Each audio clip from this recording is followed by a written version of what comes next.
안녕하세요. 텍스니어 파트너스 송대훈 세무사예요.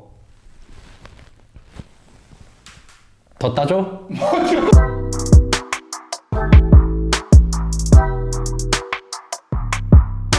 선생님 오늘 뭐예요?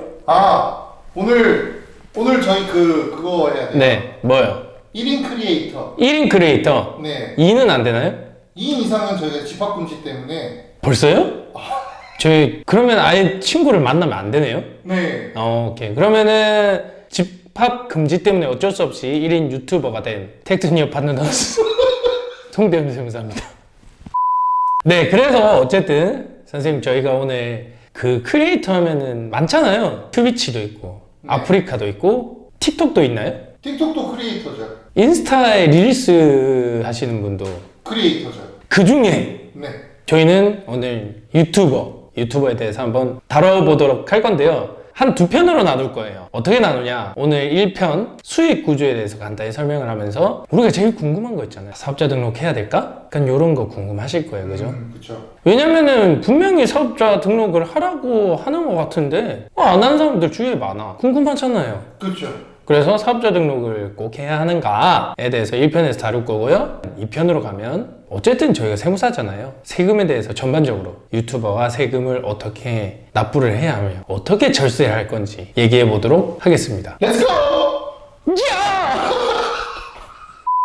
자, 유튜버. 우리 텍스니어 파트너스도 유튜버잖아요. 얼마 전에 이제 수익 창출을 하기 시작했잖아요. 네, 맞아요. 제일 중요한 게 유튜브를 심심해서 하는 분도 당연히 있으시겠지만 수익 창출을 어느 정도는 부업으로 하더라도 그런 목적이 있으실 겁니다. 그러면은 정확히 수익이 언제부터 나는지 궁금하실 거예요. 그죠? 언제부터 나나요? 일단 구독자 수가 1000명 이상이어야 돼요. 저희는 몇 명인가요? 저희 지금 2300 정도 됩니다. 오, 그리고 이제 누적 시청 시간이 4000시간. 4,000시간? 네. 오, 4,000시간. 이게 저희 같은 경우에는 한 3달 정도 됐을 때, 그죠? 3달 정도 딱 됐을 때죠. 일단은 그 수익 창출 조건이 만족이 되면 일단 심사를 봅니다. 심사가 마치면은 이제 저희도 수익 창출을 할 수 있는데, 유튜브를 통해서 정확히 수익을 창출할 수 있는 방법은 두 가지가 있습니다. 첫 번째 뭘까요? 광고 수익이요. 광고 수익. 저희가 유튜브는 AdSense라고 하잖아요. 엑센서요? 아니요, AdSense. 애드센스요? 예, AdSense, yeah. 어떻게 되냐면은 광고주가 여기 있어요. 광고주. 그 광고에 따라서 이제 구글에다가 돈을 줍니다. 열심히 줘요. 광고해줘서 고마워. 이러면 돈을 줘요. 그러면은 구글은 그 돈을 우리한테 뿌려주는 거예요. 너희 덕분에 이 정도 벌었으니까 요 광고주한테 받은 거 중에서 너희한테 이 정도 줄게 하고 이렇게 뿌려주는 거예요. 그게 이제 말 그대로 애드센스 수익 창출이고요. 두 번째는 슈퍼챗. 슈퍼챗. 그 슈퍼챗은 뭐냐면은 아프리카나 트위치에 그 아프리카에서는 별풍이라 그러고 트위치에서는 도네라 그러잖아요. 그런 거랑 똑같은 거예요. 슈퍼챗을 이제 저희가 뭐 구글 기프트 카드 같은 거 통해서 뭐 결제를 한다거나 해가지고 크리에이터 분한테 쏘는 거죠. 그런 기능을 통해서 이제 유튜버 분들이 후원을 받는 건데 과세 당국의 입장은 이것도 어쨌든 돈 받은 거니까 너희의 수입이다. 그 크리에이터 분들은 막 그런 얘기를 해요. 이거 후원이잖아. 후원 말 그대로 후원 받는 건데 그러면은 유니세프가 후원 받으면은 그거 다 수입이에요? 뭐 이러면서 기부금이 아니냐 이런 얘기를 해요. 아직까지 뭐 어떻게 되는지 모르겠지만 보수적인 입장에서는 전부 다 수익으로 잡아서 저희가 과세를 해야 되는 거고요. 마지막으로 저희 사실 크리에이터 하면은 꽃이거든요. 꽃이요? 네, 꽃이 닭꼬치 말고. 양꼬치요? 양꼬치 혹시 본부장님은 양꼬치랑 닭꼬치 중에 뭐가 좋으세요? 영통 좋아합니다. 네, 그렇답니다. 뭐야 저거? 네, 그렇답니다. 저희가 정말 말 그대로 그냥 저희가 크리에이터로서 이렇게 명성을 날리게 되면 정말 진짜 광고주 분들이 전화를 해가지고 저희 협찬 좀 받아달라. 저희 밑에 보면 유료 광고라고 뜨는 그 PPL 있죠? 네. 네, 약간 그런 식으로 하게 되면은 이제 그거는 어떻게 하냐면 구글이랑 뭐 이런 데서 돈을 받는 게 아니에요. 그냥 그 사업주 혹은 광고주분한테서 직접 받는 거죠. 그거에 따라서 약간의 그 과세하는, 쉽게 말하면 스타일이 좀 달라지거든요. 그거에 대해서는 다음 2편에 제가 설명할 테니까 걱정 말고 기다리시고, 일단 그렇게 세 가지가 있어요. 대표님, 네, 혹시 광고 어떤 거 받고 싶으세요? 저는 슈퍼콘이요. 저는 광고 같은 거 좀 약간 뭐라 그럴까요? 저 연기도 좀 하거든요. 요즘 연기 학원도 좀 다니고 있어가지고 제가 연기도 좀 하니까 광고주분들 필요하시면은 저는 걸르셔도 괜찮을 것 같습니다.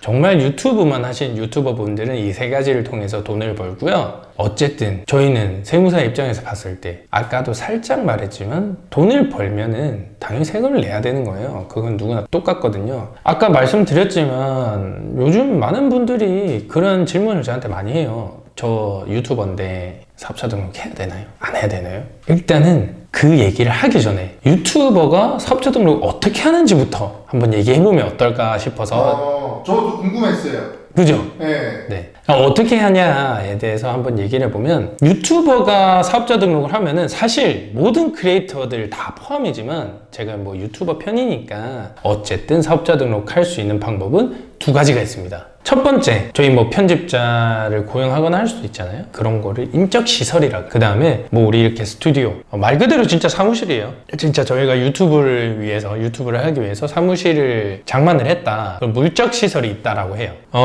사실 물적시설에 대한 기준은 좀 애매해요. 근데 우리 누가 봐도 사무실이 있다라고 하면 내가 물적시설이 있다라고 생각하시면 되고, 그냥 혼자 집에서 하시는 분들 있잖아요. 그냥 뭐 책상 놔두고 하신, 진짜 자기가 사는 집을 빌려서 사무실로 쓰는 게 아니고 진짜 자기 집에서 하시는 분들, 그런 부분은 물적시설이 없다고 생각하셔도 무방하고, 이렇게 인적시설 또는 물적시설이 있는 분에 한해서 등록하는 방법이 있고요. 두 번째는 아까 말씀하신 그냥 집에서 혼자 하시는 거예요. 1인이죠. 1인. 말 그대로 1인 크리에이터 분들, 그런 분들은 또 그 나름의 사업자 등록을 하는 방법이 있습니다. 그거에 대해서 한번 설명해 볼게요. 제가 첫 번째, 물적시설 또는 인적시설이 있는 분들을 첫 번째라 그러고 없는 분들을 두 번째라고 할게요.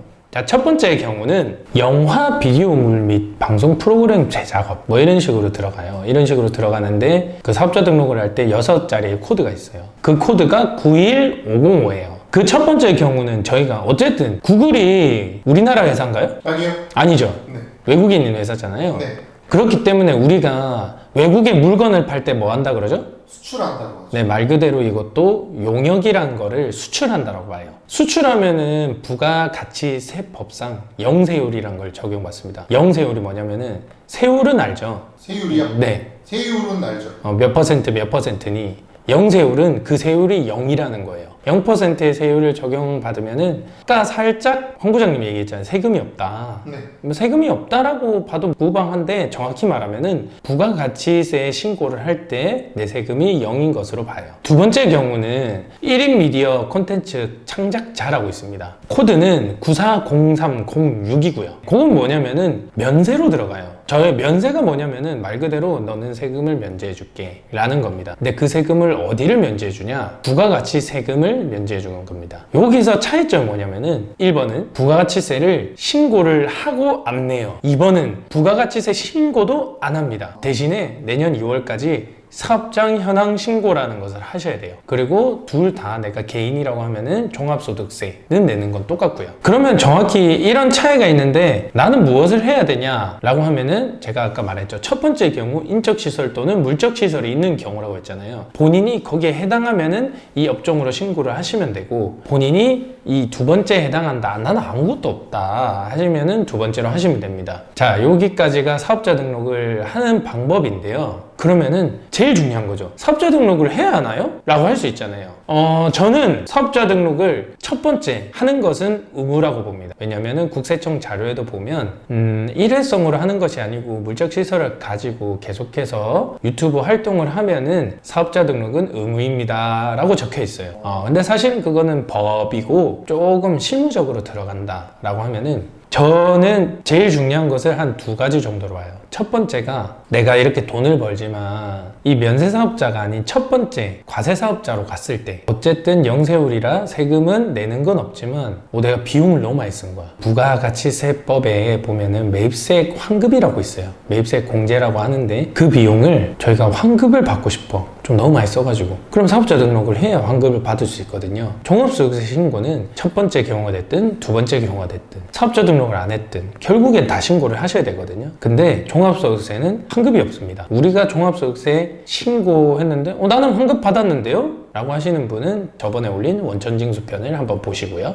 일반적으로는 환급이 없습니다. 저희가 마이너스가 생기면은 내년으로 2월에서 내년에 플러스가 생겼을 때 까는 형식이에요. 네, 그렇기 때문에 당장의 환급이 필요해. 그러면은 사업자 등록을 하면 좋죠. 그리고 저는 이걸 조금 더 중요하게 생각해요. 이거는 정말 지극히 실무적인 거고 세무사분들도 이런 얘기는 아마 안 하실 건데 기업들로부터 PPL을 받는다라고 했을 때 일반적으로 기업들이 3.3보다는 세금 계산서를 좀 받는 걸 더 선호를 해요. 그렇기 때문에 우리가 사업자가 있어야 세금 계산서를 끊어줄 수 있거든요. 그렇기 때문에 우리가 좀 협찬도 많이 받고 유료 광고가 많이 들어온다 하시면은 좀 사업자 등록을 하시는 게 더 유리하고, 그리고 이거는 좀 부수적이지만 이것도 중요한 건데 마지막으로 하나만 더 얘기를 하면은 어쨌든 그렇게 해서 세금 계산서를 저희가 또 발행을 할 수 있지만 사업자가 있으면 세금 계산서를 받을 수 있고 신용카드 매출 전표라던가 등등이 정말 그 말 그대로 그 증빙들이 관리가 편해지거든요. 우리가 부가세 신고 때 그 증빙이 같이 들어가요. 그 증빙이 있어야만 부가세 신고가 들어간단 말이에요. 들어가면서 그 증빙들이 다 관리가 돼요. 프리랜서에 대한 종합소득세 신고할 때랑 똑같은 사람이 사업자 등록을 하고 종합소득세 신고했을 때를 보면은 세무사 입장에서는 사업자 등록을 한 사람들의 비용 등을 챙겨주기가 더 간편해서 더 많이 챙겨주게 되더라 이거죠. 그래서 그런 세 가지 부분을 좀 생각하셔서 사업자 등록을 고려하셨으면 좋겠다는 게 저의 오늘 삔 포인트인가요? 체크 포인트죠. 체크 포인트입니다. 일단 여기까지가 오늘 저희 첫 번째 편에서 다룰 내용이었고요. 사실 제가 설명한 부분 외에 더 많은 부분이 있겠지만 제가 사실 영상에서는 다 다루지 못할 거예요. 그래서 뭐 혹시나 궁금해서 찾아오시면은 혹은 전화 주시면 뭐 언제든 이 부분은 상담을 해드릴 테니까 다 연락 주시고, 그러면은 다음 두 번째 편은 뭐였죠? 저희 두 번째 편 같은 경우에는 이제 세금에 대한 얘기. 그쵸. 세금이 정확히 내 매출이 어떻게 들어가야 되는지 혹은 내 비용이 어떻게 들어가야 되는지, 마지막으로 그럼 어떻게 하면 조금이라도 절세를 할 수 있을까? 절세 방안 에 대해서 한번 다뤄볼 거거든요. 네, 그러면은 오늘은 여기까지 하도록 하고 구독과 좋아요, 알림 설정까지 좀 부탁을 드리고 저는 이만 물러가도록 하겠습니다. 지금까지 텍스니어 파트너스 송대훈 세무사였습니다. 감사합니다.